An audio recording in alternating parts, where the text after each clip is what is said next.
So for sure, EIB has its own way of assessment, but basically what necessary is to support public-private partnership project is to have at the end of the story from economic point viable project. So project should be viable also from the point of view and acceptable from the environmental point of view and in line with the criteria which are priorities of also EU, and I was explaining what kind of priorities are. So when we talk about public-private partnership concerning urban development, then when you have projects, for instance, in social housing, when you have projects, when you do something in the field of, for instance, renewable energy, that would be excellent for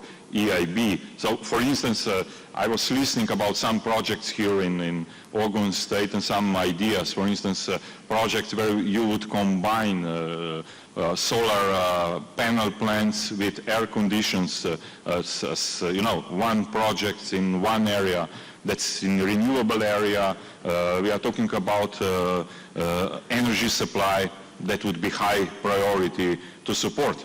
But when EIB would do that, would check who would be private partner for sure. It's not just about criteria, it's also about strengthening of potential investors. But such areas are for sure proper one, and also criteria are very clear cut.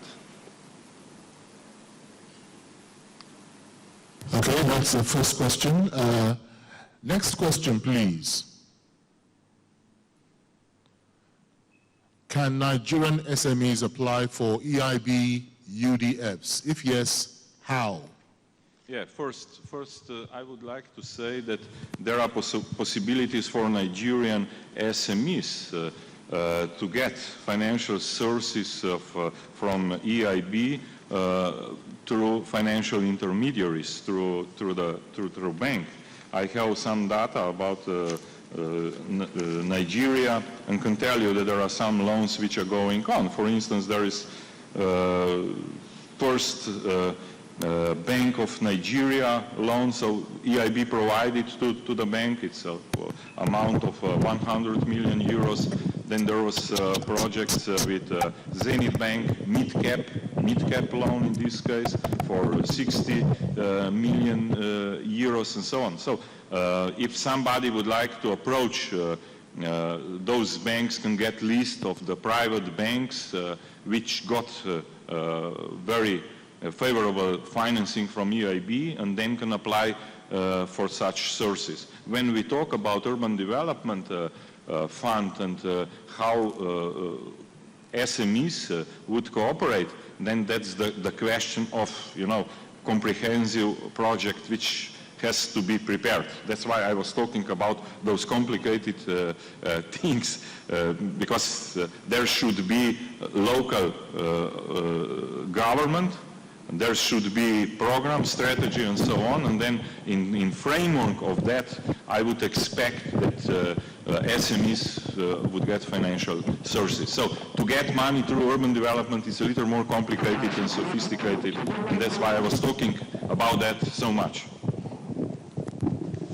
Okay, next question, please.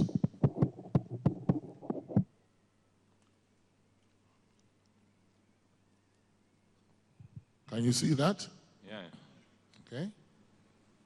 What cities, what other forms of funding structure is available to subunits of a country like Ogun State devoid of sovereign guarantee requirement? Yeah, so it depends what kind of projects we are talking about. I already had some talks with His Excellency Governor about that. He's very keen to do something, and he's really fighter.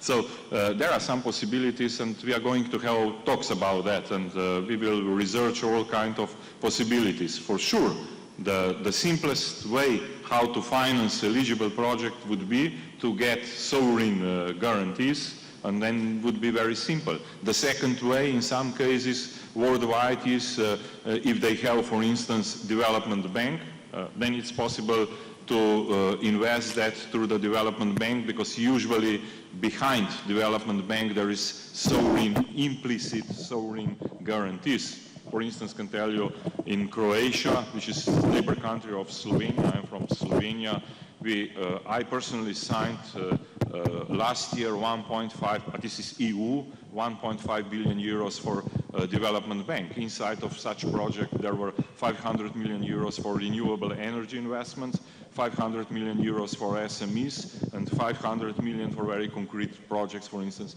in one part of Croatia to finance hospital, in another part to finance port, and so on. So we should see and check what kind of possibilities we have. We have to check budget of the region and see, what can be pledged behind, and then we can go further on. If that's not possible, then still we have possibilities to go through the commercial banks. But then we have to do special agreement with them and finance, because there are framework loans through which it's possible to finance different kind of projects, not just projects on the level of SMEs, but also on the level of local infrastructure.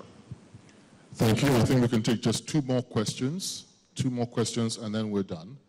Next question, please.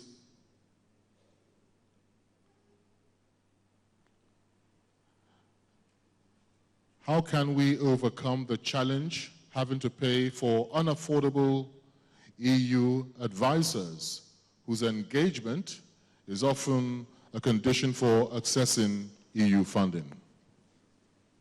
So there are a few possibilities, not many. So there are a few possibilities. When I had presentation, I showed you one of such funds for Africa, which has available financial sources to finance those advisors and technical assistance. The problem is that demand to get those such advising is quite high. The fact is that EIB has some own sources to finance those persons, but it depends how far we go. More far we go, more deeply we go, higher possibilities is that those guys, those persons who come, they have to be paid additionally. But for first studies and so on, it's possible to find proper financial sources. And so the second possibility is to invite me many times to such conference, and I enjoy. I'm joking. Quite interesting.